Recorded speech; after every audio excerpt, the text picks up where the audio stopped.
समझ लो, कोई बात नहीं। देखो बेटा एक बार वापस सुन लो, आपके फ़ायदा है, उसको याद रखोगे तो। टेंस कितने टाइप के? 3 टाइप के tense, present, past, future. Present मतलब वर्तमान काल, पास्ट मतलब भूतकाल, फ्यूचर मतलब भविष्य काल।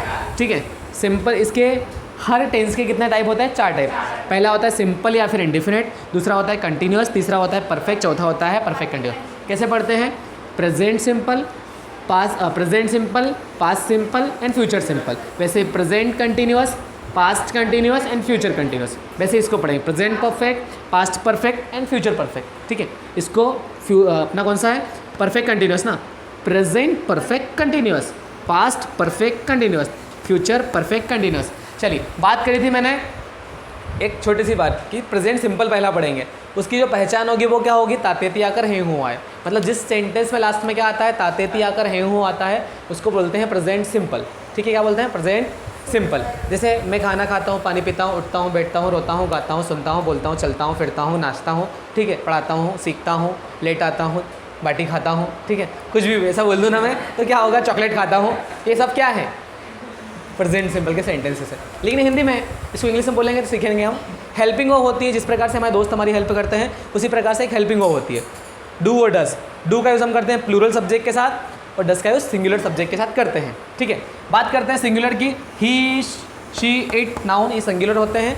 ही का मतलब होता है वह, उसे, उसके, इसका यूज़ करते हैं बॉयज़ के लिए। शी का मतलब सेम टू सेम होता है, लेकिन इसका यूज़ करते हैं किसके लिए? गर्ल्स के लिए। एंड इट का यूज़ करते हैं हम नॉन लिविंग थिंग के लिए, नॉन लिविंग थिंग के लिए। और वाइल्ड एनिमल, जंगली जानवर के लिए। अगर आपके यहाँ कोई पालतू बिल्ली है तो उसको बोलेंगे इट इज़, सॉरी उसको बोलेंगे, हाँ जंगली बिल्ली है ना, जंगली को बोलेंगे इट इज़ कैट, और अगर पालतू है उसको बोलेंगे शी इज़ कैट, है ना। ध्यान रखना, शी इज़ कैट कोई मतलब वो नहीं है। नाउन मतलब name, place, thing. And plural में क्या क्या आते हैं? I, you, we, they. I, you, we, they, इनके मतलब लिखे ही हैं। आई का मतलब मैं, मुझे, मैंने, मैं, मुझे, मैंने और मेरे। यू का मतलब आप, तुम, तुम्हें, तुम्हारे। वी का मतलब हम, हमें, हमारे। दे का मतलब वे, उन्हें, उनके। इतनी बात आपको समझ में आ गई? या फिर उनके पास। अब देखो सेंटेंस कैसे बनता है बेटा? सेंटेंस बनता है सब्जेक्ट के बाद हेल्पिंग वर्ब से। सब्जेक्ट के बाद हेल्पिंग वर्ब लगती है, ज़रूरी नहीं हर जगह लगे। उसके बाद आती है वर्ब या फिर मेन वर्ब। वर्ब कितने फॉर्म की होती है वो बताऊंगा, और लास्ट में आता है ऑब्जेक्ट। मतलब एक सेंटेंस में इतनी हर चीज़ें लगती है बनाने के लिए। इसके बाद मैं आपको बता रहा हूँ वर्ब क्या होती है और वर्ब के कितने फॉर्म होते हैं वो बता देता हूँ। ठीक है बेटा, वर्ब आपको पता होगी, खाना पीना उठना बैठना, रोना गाना सोना, चलना फिरना गाना, है ना। खाना पीना उठना बैठना, दाल बाटी खाना। ठीक है, ये सब क्या होती है? वर्ब होती है। वर्ब की फर्स्ट फॉर्म, वर्ब की second form, third form, fourth form, fifth form, ये 5 फॉर्म होती है। अभी तक आपने 3 फॉर्म के बारे में सुना होगा, 2 फॉर्म नहीं आ गई बेचारी। ठीक है, और ये फोर्थ फॉर्म आप जानते हैं या नहीं जानते? सीख लीजिए कि वर्ब के फर्स्ट फॉर्म में आईएनजी को फोर्थ फॉर्म बोलते हैं। आप जानते हैं, बस उसका नाम मैंने थोड़ा चेंज कर दिया है। वर्ब की फिफ्थ फॉर्म भी आप जानते हैं। वर्ब की फर्स्ट फॉर्म में एस या एस लगा दिया जाए तो उसको क्या बोलते हैं? Fifth form. ठीक है, यहाँ पे बता देता हूँ उसका बेसिक रूल जो वहाँ पे लिखा है कि बेटा हम एस कब लगाते हैं बता देता हूँ। अगर ए, ई, आई, ओ, यू, क्या बता सकते हैं इनको क्या बोलते हैं इंग्लिश में? है ना, वोवेल्स बोलते हैं। हिंदी में क्या बोलते हैं? सुअर कि स्वर? स्वर, है ना, सुअर मत बोलना। चलिए, ए, ई, आई, ओ को sorry A, E, I, O, you को बोलते हैं वोवेल्स, मतलब स्वर। ये होते हैं 5 लेटर्स ABCD के। ठीक है, जैसे हिंदी में अ से आहा तक होता है ना, ये 5 बेचारे काम निपटा देते हैं उनका, तो इनको बोलते हैं हम वोवेल्स। और बात करें बेटा वोवेल्स की, तो अगर वर्ब के लास्ट वर्ड में, जैसे मैं यहाँ पे लिखूँ गो, क्या लिखा मैंने? गो। गो में लास्ट वर्ड क्या आ रहा है? ओ। ओ वोवेल है, देखो ना यहाँ पे आ रहा है ना वोवेल में। अगर वोवेल आता है तो आप ES लगाते, क्या लगाते हैं? ES। किस में लगाएंगे? फिफ्थ फॉर्म में। किस में लगाएंगे बेटा? फिफ्थ फॉर्म में। बात समझ में आ रही कि जा रही है? तो अपन फिफ्थ फॉर्म पहले लिख देते हैं। ये हो गया गोस। ये गोस खाने वाला गोस नहीं है, ये है गोस जाने वाला। ठीक है, तो बेटा बात करते हैं गो का सेकंड फॉर्म क्या होता है? वेंट। सर आपको कैसे पता? बेटा वर्ब के फॉर्म पहले से डिफाइन है। वर्ब के फॉर्म पहले से डिफाइन है। जैसे पहले से गलियाँ बनी हुई ना मोहल्ले की, इसी प्रकार से इसमें भी टेंसेस की वर्ब बनी हुई है पहले से, तो आपको वो लर्न करनी होगी। Go, went, gone and fourth form हो जाएगा गोइंग। सर गोइंग ही क्यों होगा? क्योंकि बेटा फर्स्ट फॉर्म में आईएनजी लगाओगे तो गो का क्या हो जाएगा? गोइंग। कम का कमिंग, रीड का रीडिंग, पढ़ का पढ़िंग, है ना। पढ़िंग नहीं होगा, बस रीडिंग होगा वो। अब देखिए मैंने आपको सिखा दिया कि अगर लास्ट में वोवेल आए तो क्या लगाते हैं? ES लगाते हैं। सर आपने ये नहीं बताया कॉन्सोनेंट आए तो क्या लगाते हैं? मुझे बता सकता कॉन्सोनेंट कितने होते हैं? हाँ तो कितने होते हैं? 20 होते हैं। 21 होते हैं, 21 होते हैं। बी टू जेड, बी से लेकर जेड तक जितने भी वर्ड होते हैं वो होते हैं कॉन्सोनेंट्स। ये होता है 21, इसको बोलते हैं व्यंजन। ये होते हैं 21 और ये आते हैं लास्ट वर्ड में तो आप लगाते हैं एस। क्या लगाते हैं? आई होप बात समझ में आ रही होगी। बहुत प्यारी बात है, आपने पढ़ी है लेकिन याद नहीं है। याद इसलिए नहीं है कि आपने याद की नहीं है, आपको याद करवाया नहीं गया है, और आप आपको याद भी करवाएंगे, सिखाएंगे, सब कुछ करवाएंगे। ठीक है, बात करते हैं अगली वर्ड की। जैसे हम लिखे यहाँ पर कुक, क्या लिखे हम?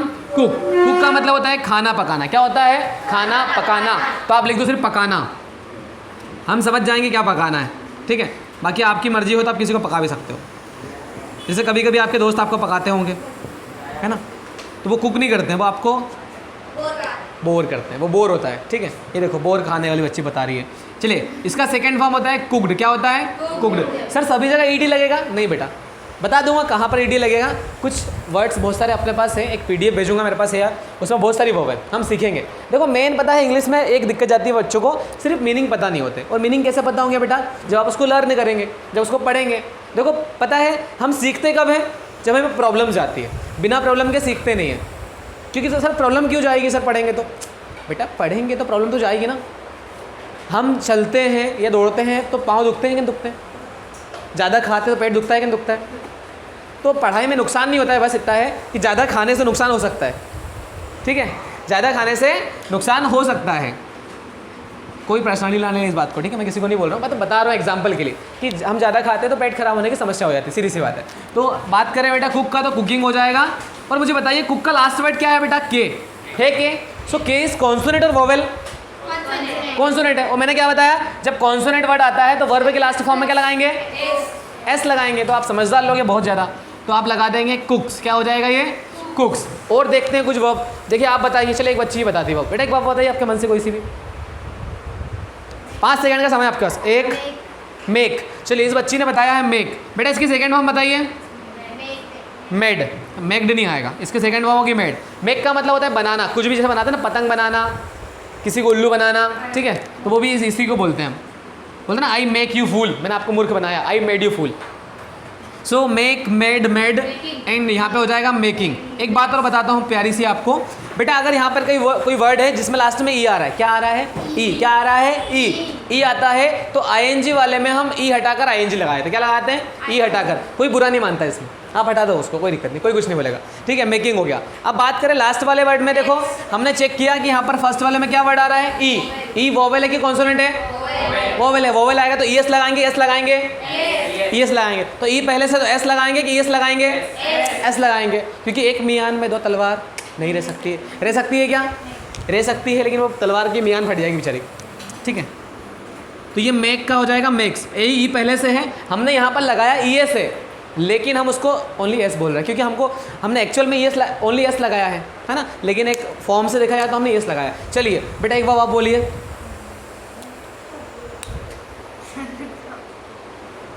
रुक गया मैं, अब बोलिए।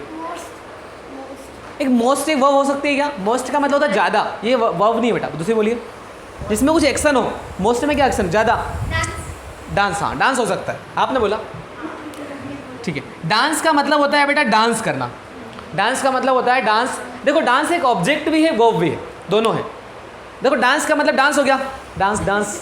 ठीक है, और डांस का मतलब क्या हो गया? नाचना।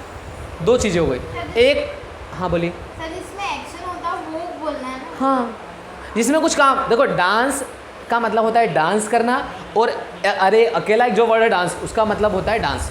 2 तरीके का डांस, एक नाचने वाला और एक और नॉर्मल डांस। ठीक है, चलिए तो डांस का होगा, हाँ डांस्ड। 2 चीज़ें हैं ना बेटा, बताऊंगा आपको और एक बार। Dance, danced, danced. ठीक है, तो यहाँ पर इसका मतलब डांस करना। यहाँ पे क्या हो जाएगा? डांसिंग। तो लास्ट में ई आता है तो अपने को पता ना, ई हटा देंगे हम, डांसिंग। और यहाँ पे क्या आ जाएगा? लास्ट में ई आ रहा है तो डांसेस हो जाएगा। बहुत बढ़िया। चलिए बेटा आप बताइए क्या नाम है? वापस से रुक जाइए, आप बोलिए, आपने नहीं बताया अभी। वर्क। वर्क का मतलब होता है काम करना। देखो वर्क काम भी होता है, ये भी देखो, ये वर्ब ये भी दोनों चीज़ें, ऑब्जेक्ट भी है और क्या है? वर्ब भी है। वर्क का मतलब होता है काम। अगर काम नॉर्मल देखें तो काम है, एक ऑब्जेक्ट है, लेकिन वर्क का मतलब काम करना भी होता है। क्या होता है? काम करना। अगर आप इसका मीनिंग काम करना निकाल रहे हैं, so it is a work. So work, worked, worked, walking. And बेटा लास्ट में देखो क्या इसमें आ रहा है, के। के है क्या है, कॉन्सोनेंट की वॉवेल, वॉक्स आ जाएगा ना, वॉक्स ऐसा आ जाएगा इसमें। चलिए बेटा आप बताइए अंशिका। बेटा हो गई ना वो, अच्छा वॉक बोल रहे हो, चलने की बात तो है, सॉरी ना। वॉक, वॉकड, यहाँ पे वॉकड आ जाएगा, वॉकिंग, क्या हो गया बेटा, लास्ट वाले में क्या आ रहा है तो यहाँ पे आ जाएगा वॉक्स। बेटा समझ में आ गई बात? यस ऋतिका बोलिए बेटा आप। हेल्प, हेल्प का मतलब क्या होता है बेटा, मदद करना, मदद करो नहीं करो लेकिन बोल सकते हैं अपन, helped, helping, helps. I hope आप समझ गए हैं, सो आप लिख लीजिए, उसके बाद बात करते हैं हम। थैंक यू सो मच, लिख लीजिए।